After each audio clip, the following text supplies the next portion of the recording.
Let's turn our attention now to our first semifinal that we are going to be showing you in the feature match area. Everybody gearing up because we got to send one person to the championship match. Who is it going to be?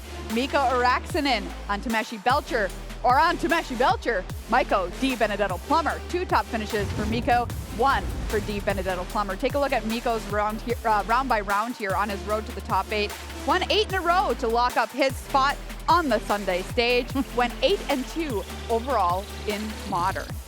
Coming up next, Mikko DeBenedetto-Plummer rebounded from a 1-2 draft on day 2 of competition with 4 Modern wins to lock up his spot here today. Had a 9-1 record overall in Modern. All right, there's our semifinal players, but what about this matchup? I know they're both on the same deck, Corey. Yeah, this is pretty much a coin flip. The die roll is important, but that's only 1 of 5 games. So let's take a look at the deck list here.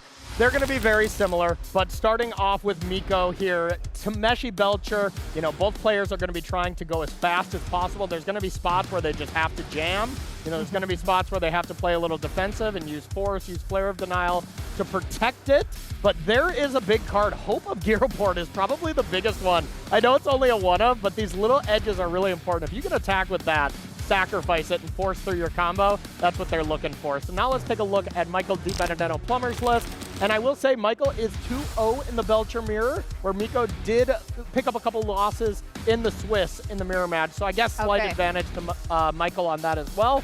But otherwise, very close lists here. Really not too many notable changes. What do we have to be on the lookout for, Corey, if we're watching at home, for which deck is going to get the edge here? You know, I will just say whoever resolves Belcher. I know that's such a like an easy answer, but mulligans and just whoever goes Pachoo to upstairs is going to be the winner. Is that what it sounds like? That is what it sounds like. I thought it was more like, what-da-da-dum. Yep.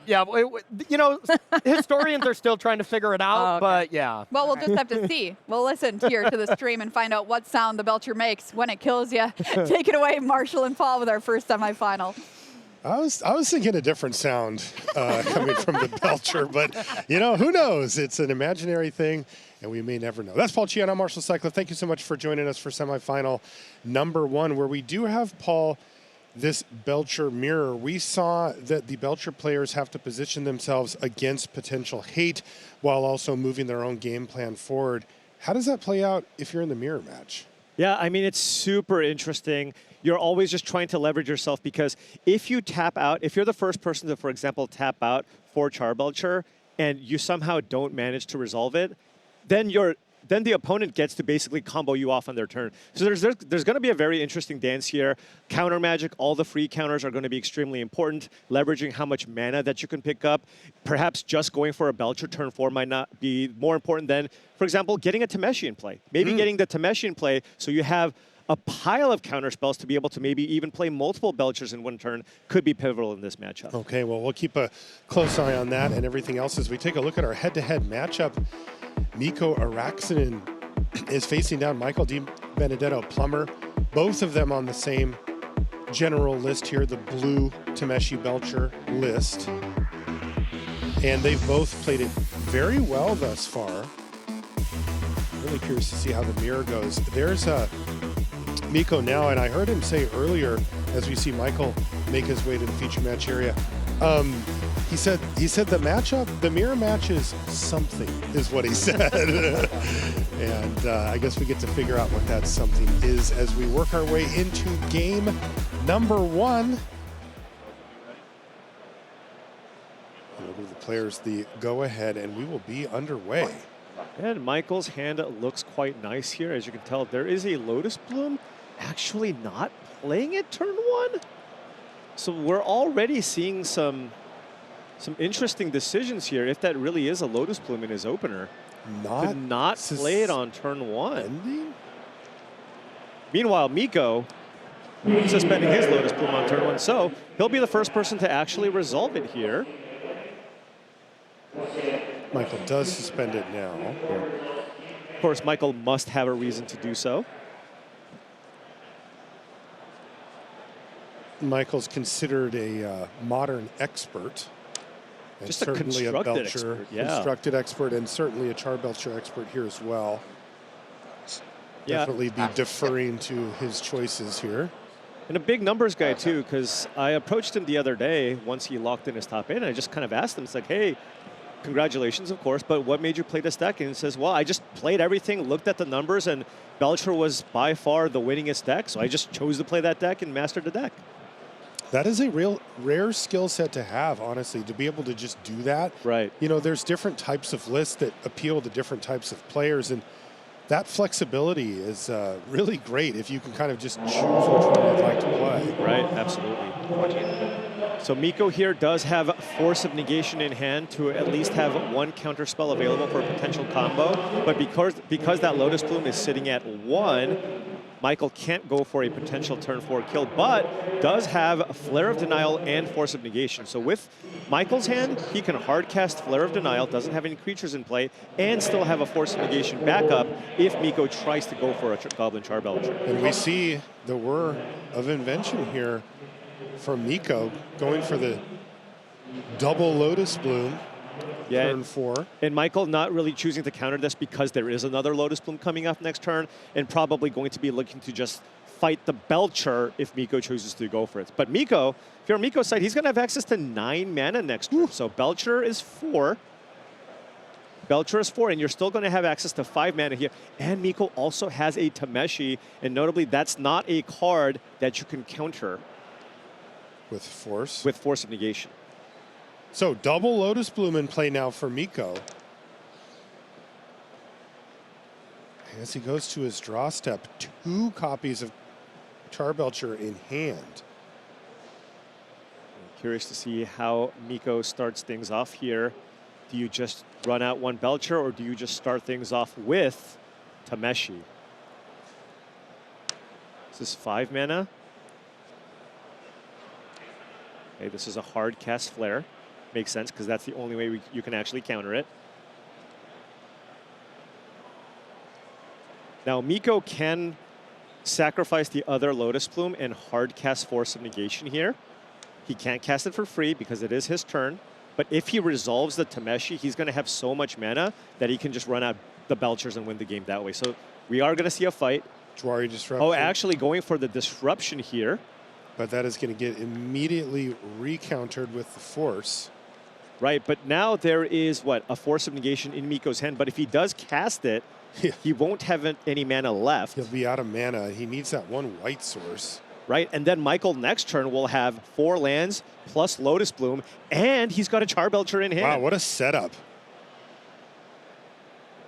Do you just let this resolve and keep Force of Negation? Well, I mean, Mikko does have his own Force of Negation here, so it's like, do you want to hold this Force of Negation to make sure that Michael can't possibly combo off next turn, or do you just try to if you cast a Force here, I mean, you're left with nothing. Right. So it might just be in his best interest to just keep up Force here.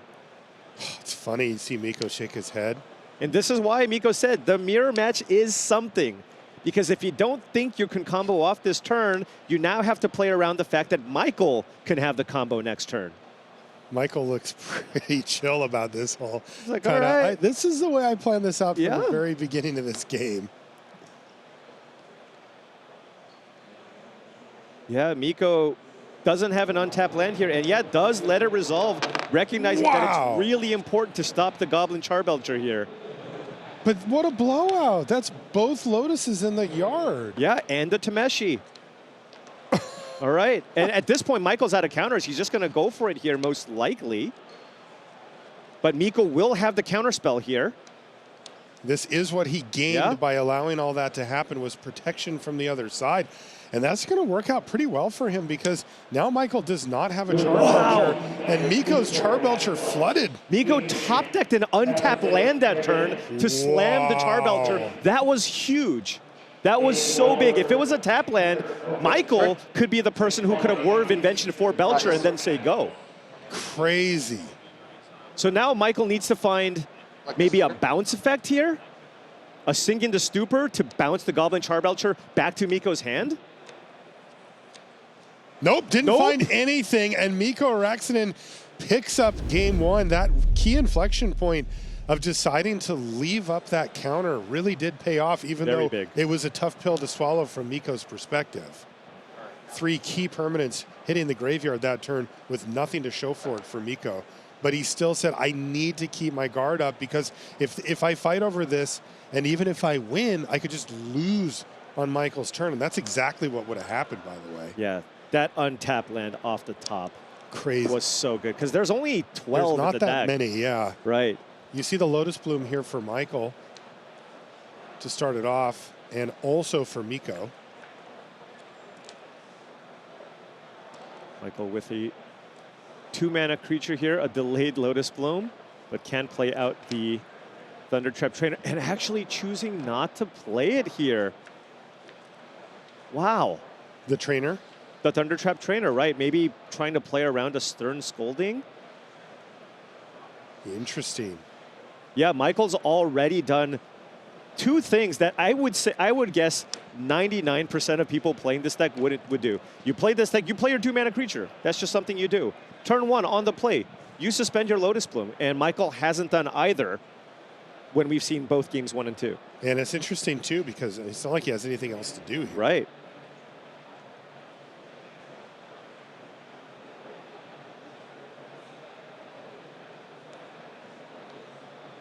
I think what he wants to do is have Mikko run out his 2-mana play so that he doesn't run his Thundertrap Trainer into Stern Scolding, right? Because you think, well, it's going to be pretty likely Mikko on the draw probably just has to play a 2-mana creature. Right. So you let him do his thing, then you get the Thundertrap Trainer in play, and all of a sudden you're guaranteed to have a free counterspell up because you already have the Flare of Denial in hand. So interesting sequencing, but I think it was really smart here from Michael's part. And by the way, it's playing out exactly that way. We see the Archaeologist from Mikko, which leaves him tapped out. Oh, but Disrupting Shoal for 2 here, it seems. Okay. But those are the exchanges that you have to be willing to take if you're in Michael's seat. Definitely. That's so much better than getting your card Stern Scolding, where it has limited targets, somewhat narrow. There's 2 of them there for Mikko. Yeah, Mikko has he up finally there. found his Charbelcher too. There is a Charbelcher, can't cast it yet, has a Tameshi in hand, but no way to actually counter Belcher here. Michael, however, has a Charbelcher in hand with a Lotus Bloom coming off next turn, so just based on what we see, if Michael can find an untapped land to play next turn, he could just play Belcher and activate next turn, but even if he doesn't, you can still run out Thundertrap Trainer, maybe try to keep up Flare, and we have another Lotus Bloom coming in the next turn.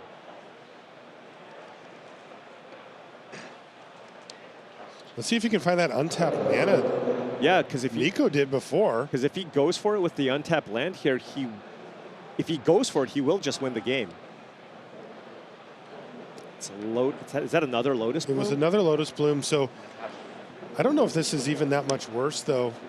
And this gets countered because of the Stern Scolding. Right. And then I think Mikko, if Mikko goes for it, he just has it here, right? Oh, no, excuse me. Michael can hard cast Flare of Denial with that Lotus Bloom in play. With the bloom. So he does have a counter spell available here. And he will have to do that. And he won't even be that sad about it. He has another bloom coming off suspend next turn. Yeah, because Mikko has Tameshi. So right now you look at 6 mana, but he can have a ton of mana here to actually play the Tameshi, cycle through the Lotus Blooms, and then he'll be able to generate enough mana to play Goblin Charbelcher and activate the ability.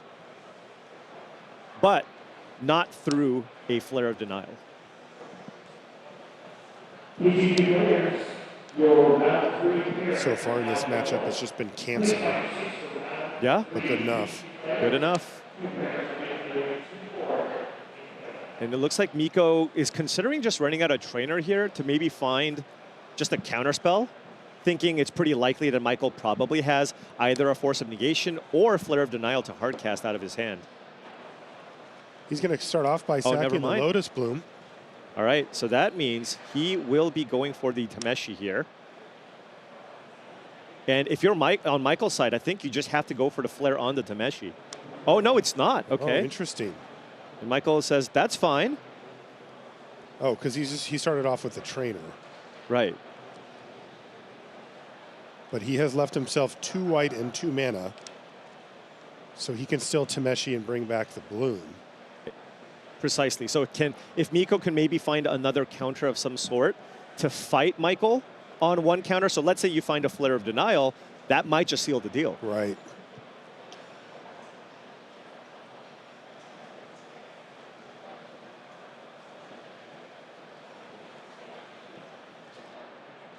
So Mikko looking at 4 mana here. If you play the Tameshi, you're down to 1 mana. You'll leave the white mana available. You'll use the white, pick up a land, get Lotus Bloom in play. That's 3 mana. Mikko hasn't played his land for the turn yet, though, so should have enough.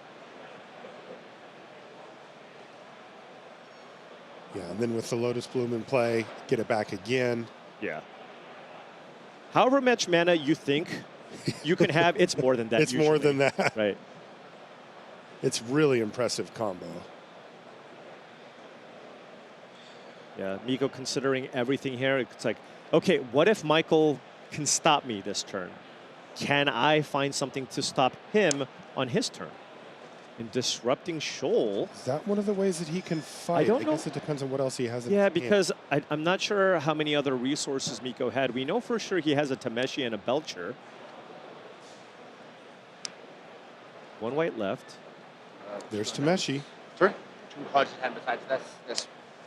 Now this is tough here if you're Michael. It's like, do you just counter Tameshi? Because if you resolve and if you counter the Tameshi, Mikko can't do anything else for the turn. And that's exactly what happens here. Flare of Denial is going to counter Tameshi. And he has Disrupting Shoal. Does he have a 4 mana blue spell in hand? He does not. He's just posturing here. Michael knows that he's got the Shoal. The only blue card in the deck that Mikko could have to free spell with the Shoal is Waterlogged Teachings. But of course, he could still have a Flare or a Force of Negation in hand. But Michael has nothing else he can do, so he's just going to go for the Belcher. And it actually works. Postbook is a lot more fun. This is a matchup. Oh, it sure is. I mean, People run out of resources and then they just throw their Belcher on the table and see if it works. And so far, that's been 1 game apiece for both of our players. We are now moving into sideboarded games of note. yeah, and you did hear Michael right after that game where things get a lot more interesting after sideboard because there's so much more disruption. Both players are going to be going up to 4 copies of Consigned to Memory. Mikko has the one of Hope of Girapur, which could be really powerful, but Michael also has 2 copies of Tamiyo, which he might bring in because the games kind of play out a little longer. If you can stick a turn 1 Tamiyo, that is a continuous source of card advantage. You can see Hope of Girapur. Oh, and he just ran it out. Yeah, that's really strong. There's not too many ways to actually get this thing off the battlefield. Mono Blue, not really known for having good removal. No, it's not its thing. And the Hope of Girapur has gotten in now. Yeah, and especially when you're on the play, you even get to dodge the Stern Scolding.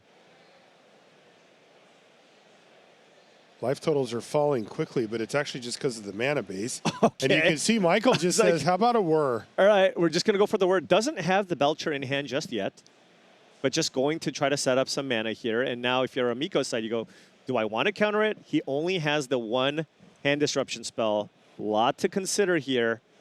Do you want to fire off the flare on the whir here?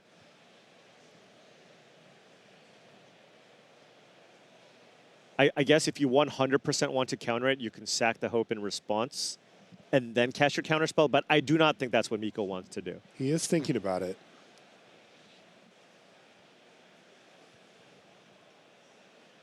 Yeah, it's pretty bad if Michael gets a Lotus Bloom and then plays Tameshi.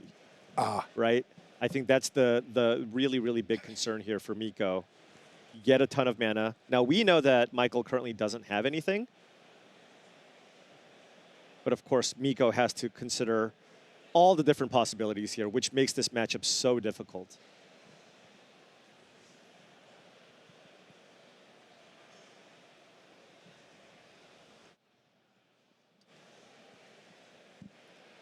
Yeah, just going for the natural cast, and that will resolve. But now Coast is basically clear here for Michael to resolve whatever he wants. Starts off with Floggy Archaeologist. Takes the land over the Belcher. Plays it. Yep. Passes a turn. But Mikko is the person who's feeling super safe here because once you get damage in with the Hope of Girapur, you can just make sure everything resolves. Does he have the mana here? So now Seems like it. You can Whir of Invention for Lotus Bloom, play Tameshi, generate a ton of mana, then Whir of Invention for Belcher, and then activate it. Oh, he's got a second whir. He's got a second whir here, and you have to think, given how quickly Mikko is going through the actions here, that he has enough mana here to basically get Tameshi going with the Lotus Plumes, and then War of Invention for 4 for Belcher and activate the Belcher. So he needs 10 mana total to do all that? 10 mana total, that's right. Hope of Girapur, the one of, on the play, can't get countered. And that just means Michael can't has do to anything. sit here and watch. Exactly. It's effectively Orim's Chant. He's basically been Orim's Chanted this turn.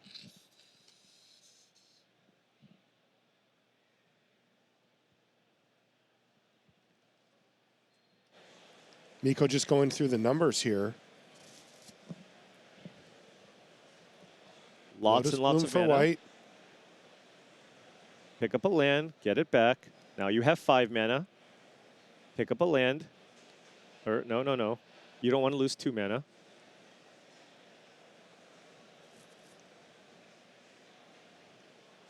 Oh, okay. Maybe he was 1 short or something, given that he's going for this line. You can still use Tameshi to get a good deal of value here. He found Flare of Denial. Yeah, so the this just trainer. makes it such that it's now that you found the Flare, it's really difficult for Michael to actually go off on his turn.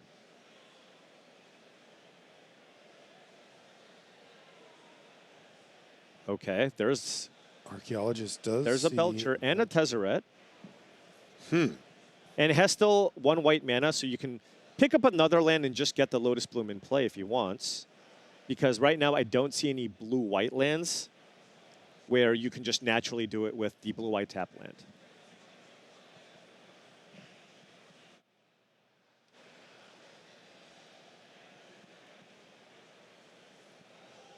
And you kind of do want to have that Lotus Bloom in play, just because that gives you the option to also hard cast Flare of Denial if you need, or even hard cast Sink into Stupor if you need.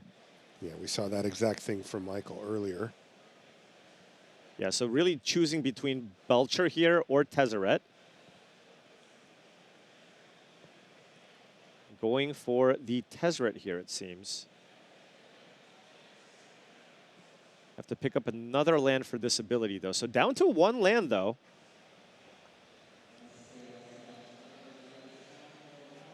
And Mikko's going to pass the turn back. So Yeah. Michael does survive.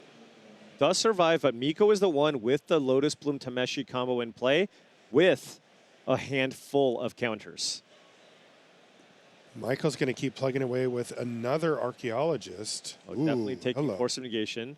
It's a Tameshi that flipped in a previous match. Excuse me, Tamio.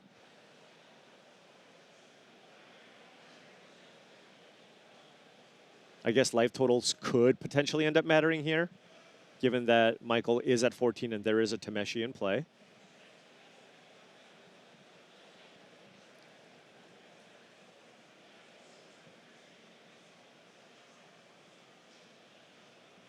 All right, no other great options here for Michael. Has a Force of Negation, a bunch of counterspells, a Whir of Invention. Could use that to get a Lotus Bloom, however, still far away because no Belcher in hand. There's no Belchers to be seen currently. Right. Though perhaps the War of Invention can find one for Mikko, depending on the mana situation. And by the way, Tameshi can also be used here to return that Hope of Girapur from the graveyard right. as well. So if Mikko wants to play a slightly longer game here, pick up a land, get that into play, attack to ensure that you'll Yeah. be able to combo off on a future turn.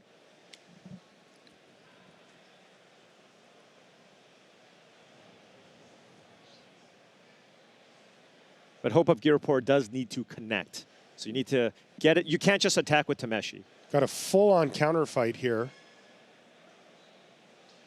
War of Invention from Michael. Attempted counter from Mikko. Re-counter from Michael. Okay. And Michael does have another counter here, right, in the Flare of Denial. So he wins this counterfight. So needs to find a Tameshi. That would be huge. Or just a Belcher. Just a Belcher, although on Mikko's side, Yeah. what are we looking at here? He does have a Sink into Stupor, which would make Michael cast it again, so wouldn't have the mana to actually go for the win if you have to recast Belcher.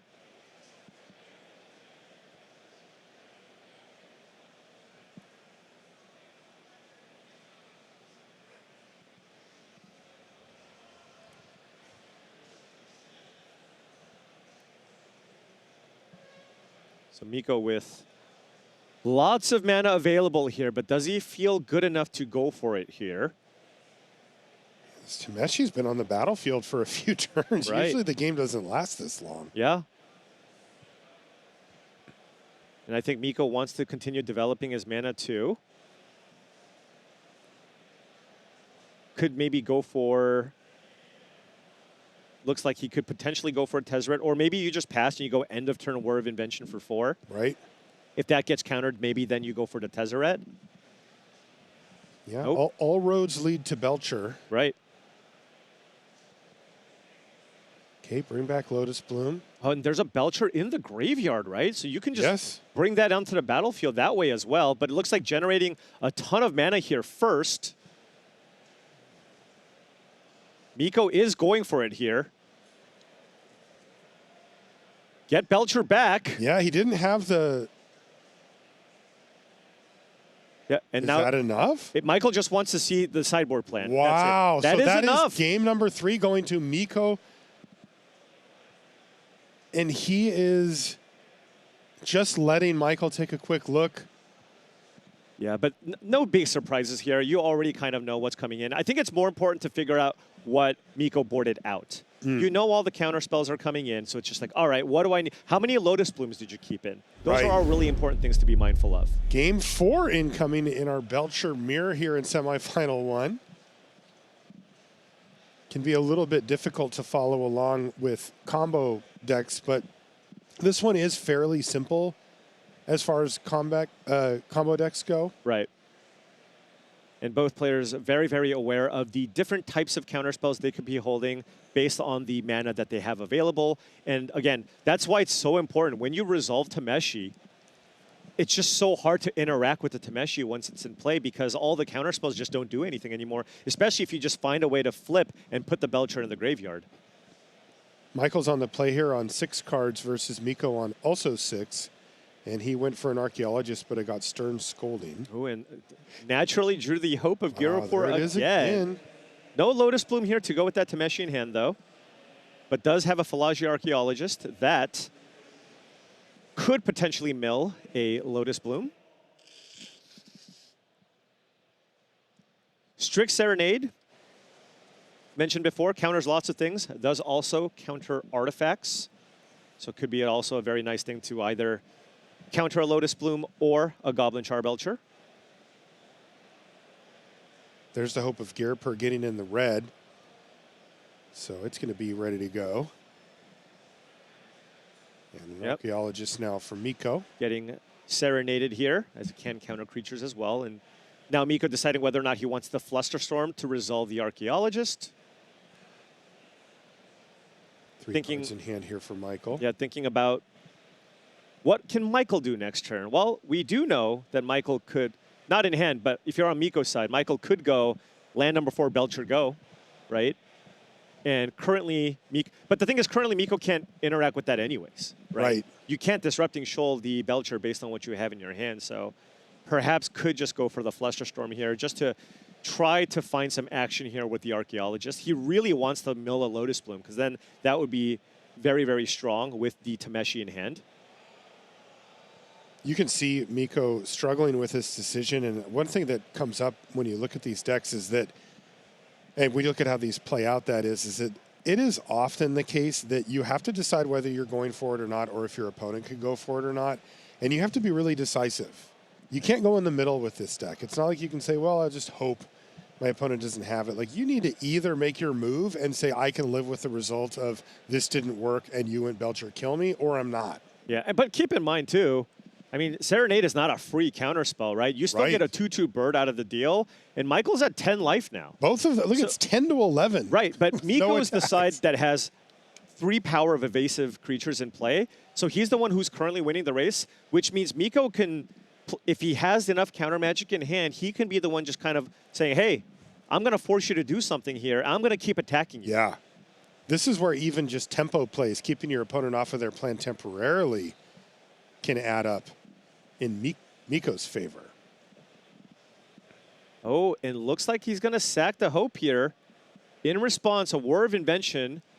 Whoa. 4-0, which Michael could use to get a Lotus Bloom. Now this is kind of awkward here for Mikko. Does he want a Flusterstorm? And the thing is, now Mikko can't cast anything. He sacked the Hope of Girapur to try to resolve Tameshi. But it didn't work. Right, because he had to counter the War of Invention. Wow, so that worked out really well for Michael. Right. Still a 5-turn clock here. Yeah, that's rough for Mikko. Yeah. Archaeologist meets a stern scolding, sure. Okay. I guess sometimes it just devolves into a beatdown plan. Can we just win with this Drake here? I mean, this 3 more attacks and that's it. It can. Oh, and there is a Tameshi, which did meet a flare. Okay. Okay. Michael's on top deck mode. Trainer. And does he find something with it?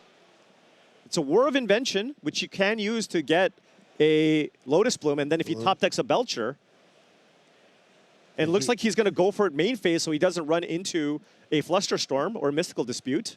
Okay, so he's got the Lotus Bloom on the battlefield, 5 lands, no cards in hand. Right, but however, Mikko has a Goblin Charbelcher in hand, can play it next turn as well.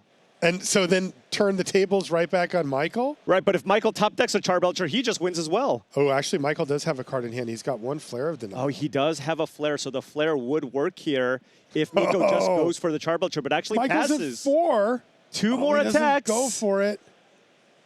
And that was not a Charbelcher off the top here for Michael, but Okay. he's in position to win. Does the Hydroelectric Specimen hard cast change the clock in any way? Barely. It does not, though. No. But you can play it, and that would put Mikko down to 3. But he still needs an answer to the flying creature here. Michael's at 2. The bird is just smacking Michael around. Strict Serenade for the loss? Oh my goodness. And This is the first time we're going to see a 1-4 here. Now, if Michael finds a sink into Stupor, he could bounce the token. Yes, that would be a thing. Or maybe just go for a Belcher off the top. He found Tameshi. Tameshi.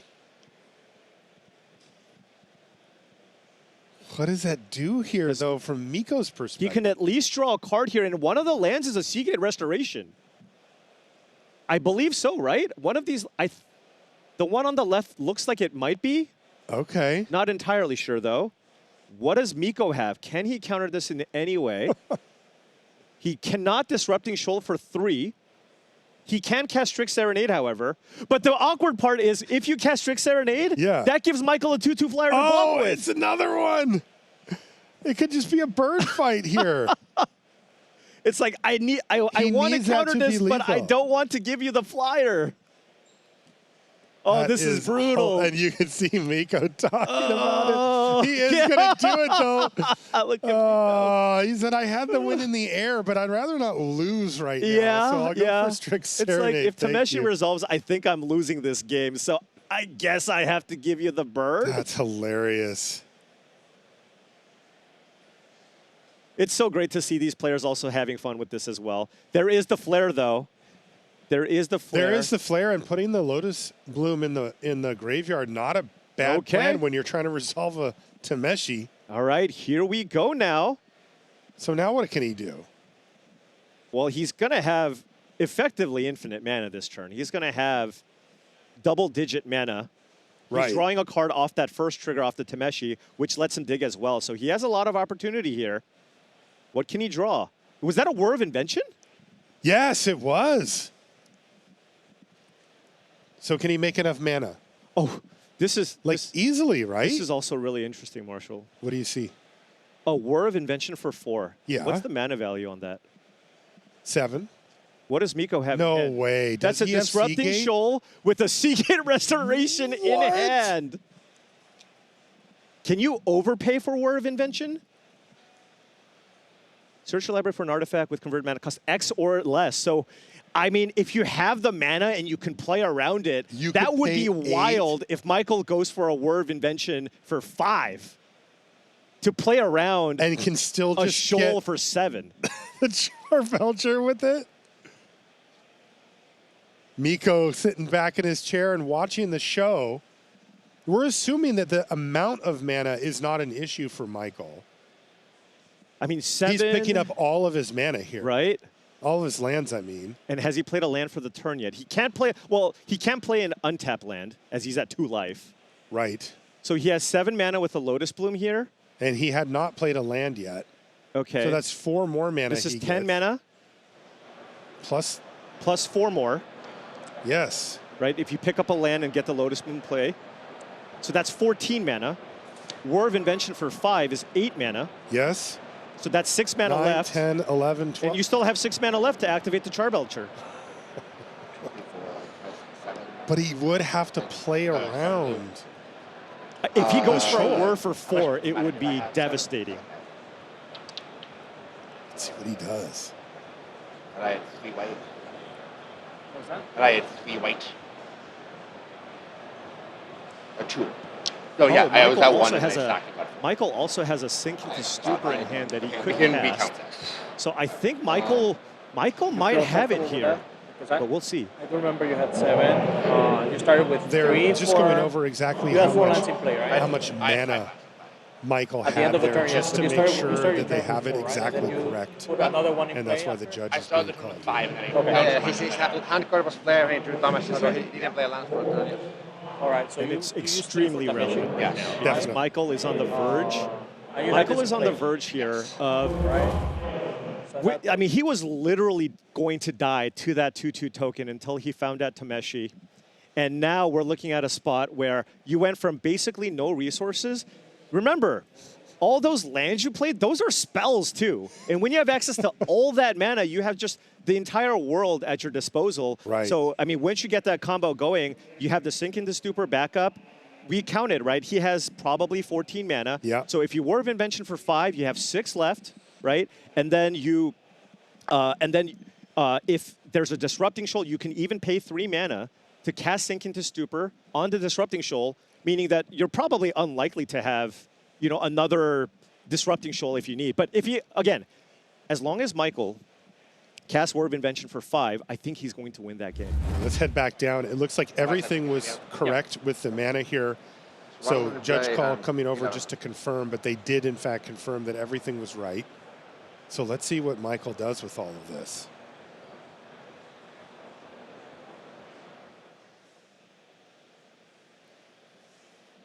Have we reset a little bit? Because I see some more lands in play now.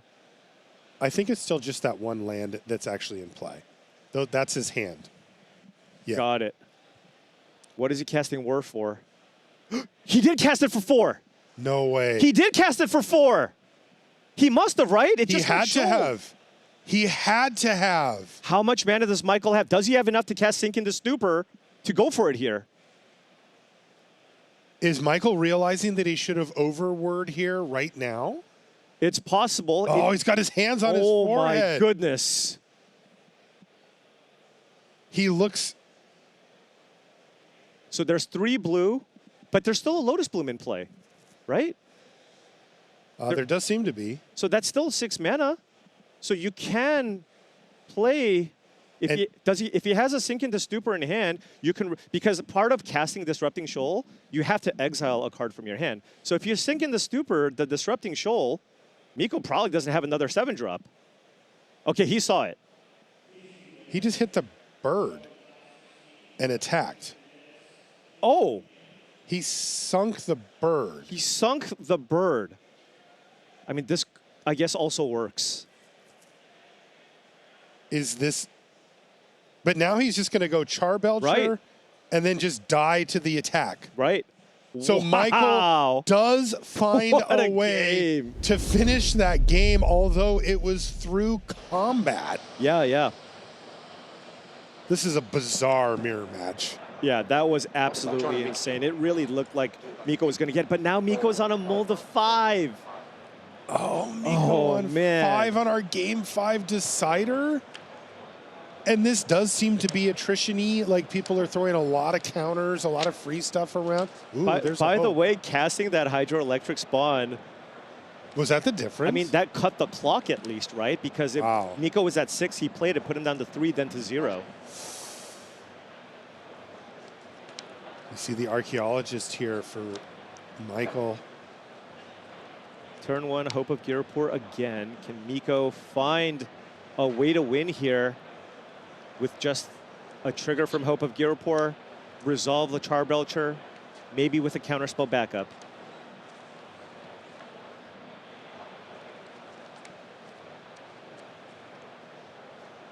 Do you have Stern Scolding? Archaeologist into Thundertrap trainer here for Michael, and the answer was no. Yeah, one interesting thing, by the way, Mikko choosing to draw in this matchup. Oh, really? Right, because both players have so much counter magic, it almost never is the case where you just go turn 4, Belcher, kill you. So having that extra blue card for the free counters and the disrupting shoals, Mikko identified as being more important than just trying to combo off as quickly as possible. That's tough. That mulligan to 5 could really hurt here. Oh, absolutely. And now the Stern Scolding shows up too. Michael's hand, yeah, pair of War of Inventions. Could use that to go get some Lotus Blooms, and then has the Goblin Charbelcher in hand with a Flare of Denial and a couple of creatures in play. So Michael kind of has all the pieces here. Mikko still needs to find many more pieces due to the mulligan to 5. Curious to see if Michael decides to stay patient or take a more assertive route, given that he's got the multiple War of Invention and may just feel that he can overwhelm the resources of Mikko. He should be able to. I mean, he's at least going to play out the War of Invention here, taking 3 damage to also keep up Stern Scolding or Flusterstorm, maybe choosing to fight the War of Invention end of turn, and then untap, play Belcher, still having access to Flare of Denial to fight through more counter magic. Yeah, I mean, that would put him in such a good position if he can resolve the Whir. Yes. And get the Belcher through, it's GG. Yeah, super tough spot here for Mikko. Doesn't even have any hard counters in hand either. We're looking at Stern Scolding, Jwari Disruption, and Sink into Stupor as the only ways to interact here. Michael seems to be in a commanding position so far. And there it is, Whir of Invention on end step. It's for 0. And this is the first major fight being picked here. And Mikko's having to adjust his game plan for that mulligan to 5 as well. He does not have the luxuries that you would hope to have. Yeah, and I think Mikko's going, do I have to Sink into Stupor this just so that Michael can't somehow win next turn? It feels bad because he gets to just do it again. All right. Yeah, this is what I mean. Mikko just can't fight every fight. And then now if you're on Michael's side, do we go for it next turn? Do we play it slower and try to get more mana and just find another Lotus Bloom? He's got to be thrilled to get this Lotus Bloom on the battlefield. Right.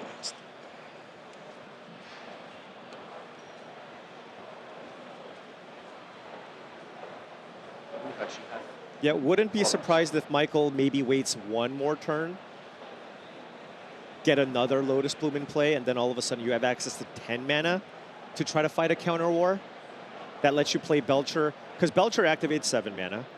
And then you also have the ability to cast Flusterstorm and also use Flare of Denial. Yeah. As is, if he doesn't draw a land, you can't play Belcher and Flusterstorm and activate.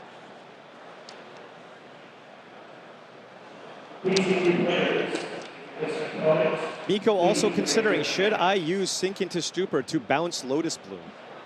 Right? Because then Michael can't just recast it here.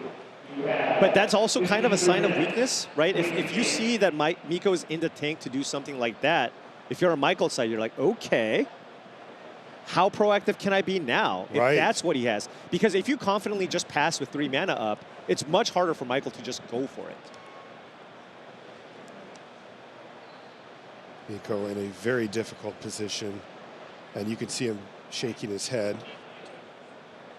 And Mikko needs to make a decision at this point, but of course this is one of the most important turns, and certainly the most important turn for Mikko's tournament. And he's just decided to let it sit and hold his breath here. Oh, found a land though. So Michael could be a little bit more aggressive and just go for it. It looks like he's just going to go for it here. He did mulligan to 5, right? You have to consider that too. Yeah, that he may be able to just overwhelm him. Goblin Charbelcher goes on the stack. There's a counter, but... And there we go. A recounter back means victory for Michael DeBenedetto-Plummer. as he's able to get the job done in this Belcher mirror match. You can see what it means here to Belcher Michael. Bros proud in the finals. Counts. Belcher Bros in the finals, baby. We haven't figured that part out quite yet, but maybe. My second. It's definitely. Yeah, and Michael's, describing mulligan like is that? you were on a mulligan to 5. He said I even had Flusterstorm. Yeah, he drew the land. Right. He drew the land to cast a Flusterstorm and or Flare. the free spell. Yeah, so that was, he really just had all of his bases covered. Yeah, but what an incredible match, because Mikko was on the verge of winning the match entirely. Yes. Right? With a 2-2 token, but that timely Tameshi allowed Michael to basically just pick everything up, find what he needed to win that match. That was actually, as far as Belcher mirrors goes, sometimes you look at that and you're like, oh man, whatever, it's just a combo mirror. But I mean, we even saw a win through combat damage. So this was an incredible match. Really, really great stuff. We've got Michael with Ailey right now.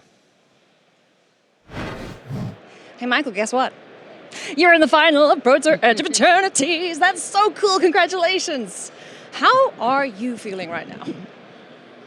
Over the moon, I thought I was gonna lose in game 4. I was at 2, losing to combat damage and this combo mirror, and then top decked the Tameshi and was able to find a way out of it and kill him the turn after with combat damage. So it's really sad to see him ult to 5. I just want good games of Magic. I want to win because I played better, not because my opponent mulliganed. So there's always a little bit of a letdown when that happens. Bittersweet for sure, but a combo mirror match ending with combat damage. I don't know if the decks got the memo, honestly, but now looking ahead to the final, I don't even know what you might be facing, but between the two archetypes that you could have, what do you want to face? Neither. They're both pretty bad matchups for me, but I beat the control player in the Swiss by getting very lucky and him getting very unlucky, so maybe run that back. Alrighty, well, we'll see what happens. Congratulations once again. Absolutely incredible achievement. And hey, one step closer to hoisting a trophy. Good luck. Thank you. That's one semifinal in the book. But of course, we have another one to bring you still. And then a final after that as well. We're going to take a short break. When we come back, we'll be at the news desk to set up semifinal number 2. Don't go anywhere.